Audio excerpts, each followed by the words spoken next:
샬롬 반갑습니다. 윤정훈입니다.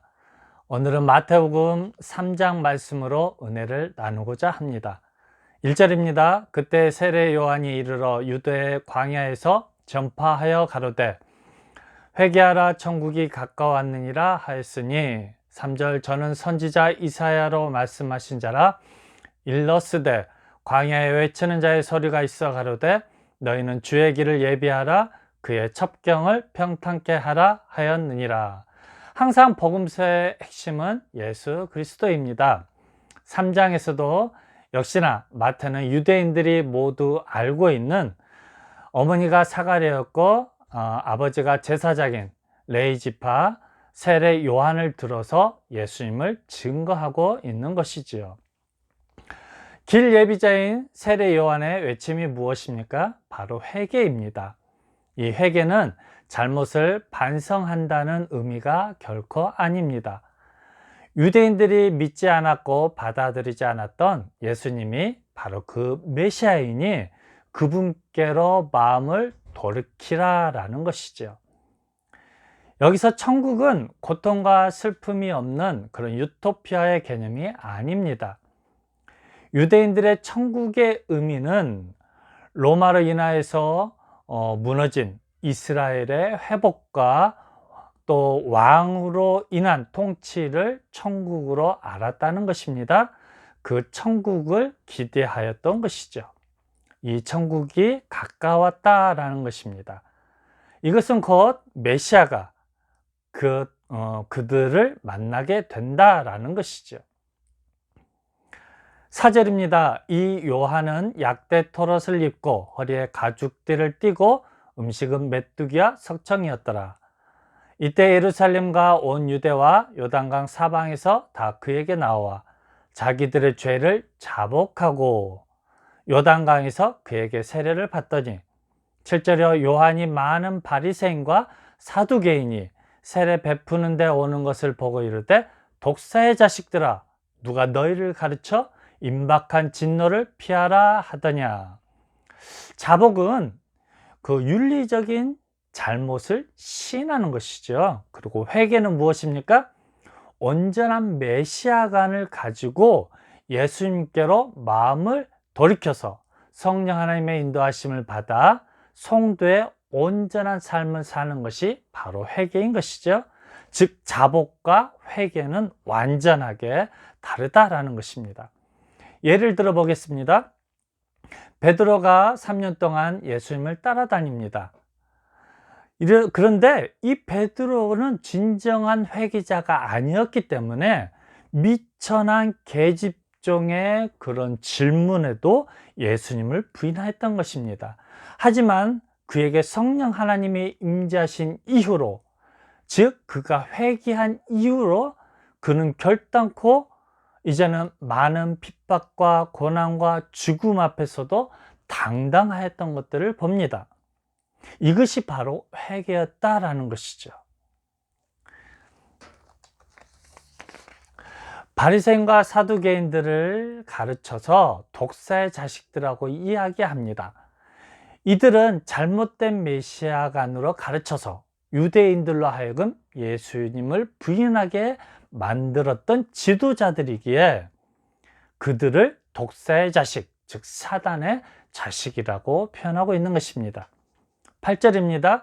그러므로 회개에 합당한 열매를 맺고 속으로 아브라함이 우리 조상이라고 생각지 말라. 내가 너희에게 이르노니 하나님이 능히 이 돌들로도 아브라함의 자손이 되게 하시리라. 회개에 합당한 열매가 무엇입니까? 오실 메시아에 대한 올바른 성경관을 가지고 세례 요한이 증거하는 메시아 예수님을 믿고 왕으로 영접하라 라는 것이죠. 진정한 아브라함의 자손이었다면 예수님을 메시아로 믿고 따랐을 텐데 잘못된 메시아관의 가르침을 받았던 그들을 지적하였던 것이죠. 돌들은 무엇입니까? 유대인들이 보기에 정말 아무것도 아닌 가치가 없는 그런 이방인들을 가르치고 있는 것이죠. 이 이방인들로도 하나님의 자녀가 되게 만들 수 있다라는 것이죠. 즉 회개하여서 올바른 메시아관으로 유대인들을 가르치라라는 것이죠. 올바른 메시아관으로 이 시대의 모든 교인들을 성도로 만들어라라는 것이죠. 가르치라라는 것이죠.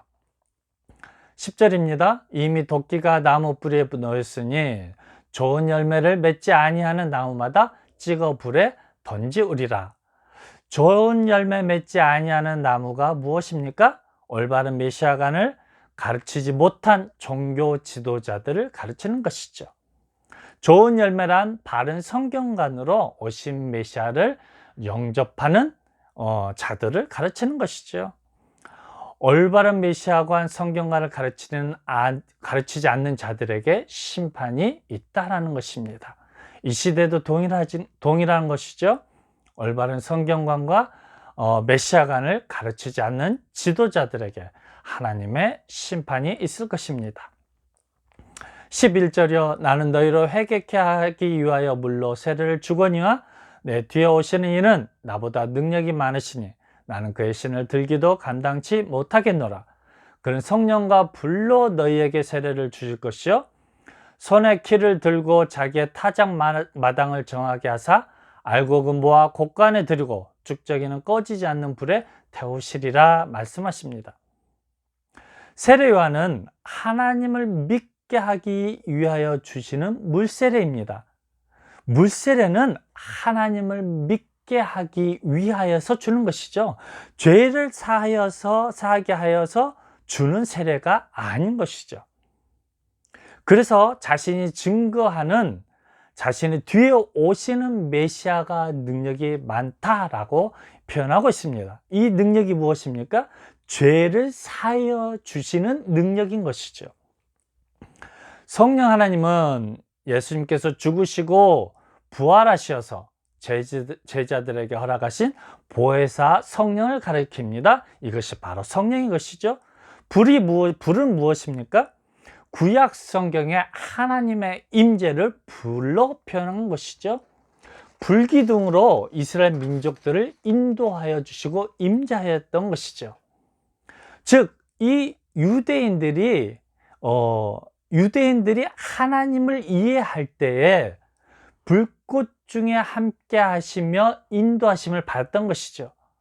즉, 불은 바로 하나님의 임재로 이해하였던 것이죠.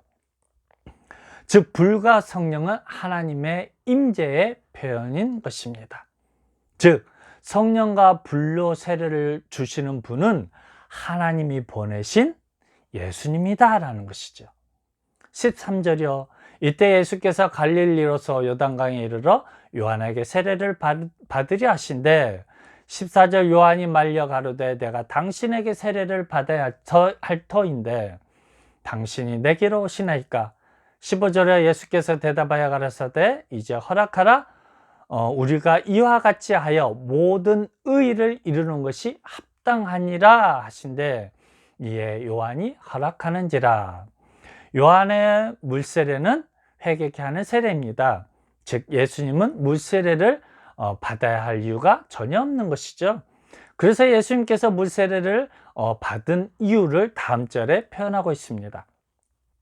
16절이요. 예수께서 세례를 받으시고 곧 물에서 올라오실새 하늘이 열리고 하나님의 성령이 비둘기같이 내려 자기 위에 임하심을 보시더니 17절이요. 하늘로서 소리가 있어 말씀하시되 이는 내 사랑하는 아들이요 내 기뻐하는 자라 하시니라. 정말 이 말씀은 지금 누구에게 들려주고 있습니까? 바로 요한복음 1장 30절에서 34절로 정확하게 기록하고 있습니다. 제가 읽어드리겠습니다. 내가 전에 말하기를 내 뒤에 오는 사람이 있는데 나보다 앞선 것은 그가 나보다 먼저 계심이라 한 것이 이 사람을 가리킵니다. 나도 그를 알지 못하였으나 누구의 고백입니까? 세례 요한의 고백이지요. 나도 그를 알지 못했으나 세례 요한은 예수님을 알지 못하였다 고백하고 있습니다. 내가 와서 물로 세례를 주는 것은 그를 이스라엘에게 나타내려 함이라 하니라. 요한이 또 증가하여 가로되 내가 봄에 성령이 비둘기같이 하늘로서 내려와서 그 위에 머물렀더라. 나도 그를 알지 못하였으나 나를 보내어 물로 세를 주라 하신 그이가 나에게 말씀하시되 성령이 내려서 누구 위에든지 머무는 것을 보거든 그가 곧 성령으로 세례를 주는 이인 줄 알라 하셨기에 내가 보고 그가 하나님의 아들이심을 증거하노라 하니라 라고 세례 요한이 예수님을 알게 된 것임을 표현하고 있는 것이죠. 즉, 이 세례 요한은 예수님을 알지 못하였다 두 번이나 강조하여서 표현하고 있는 것을 보게 된 것입니다. 즉, 이 사건을 통하여서 세례 요한은 예수님께서 메시아이심을 보고 듣게 되었다라는 것이죠.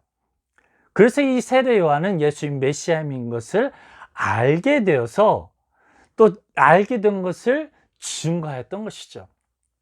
그러므로 이 이스라엘 민족들이 그것을 세례 요한을 통하여서 그 메시지를 듣고 예수님께로 예수님을 메시아로 알고 영접하게 되므로 온전한 의를 이루게 되었다라는 것이죠. 여러분, 이 시대에 우리가 할 일이 무엇입니까? 바로 이 세례 요한이 증거했던 그 예수님을 우리도 동일하게 만나게 되고 그의 메시지를 듣게 된다라는 것이죠. 우리도 세례 요한처럼 예수를 온전히 증거하는 증거자로서의 삶을 살아야 될 것입니다. 그래야 해서 우리 주님께 칭찬 듣는 저와 여러분이 되시기를 주님의 이름으로 부탁드립니다. 감사합니다.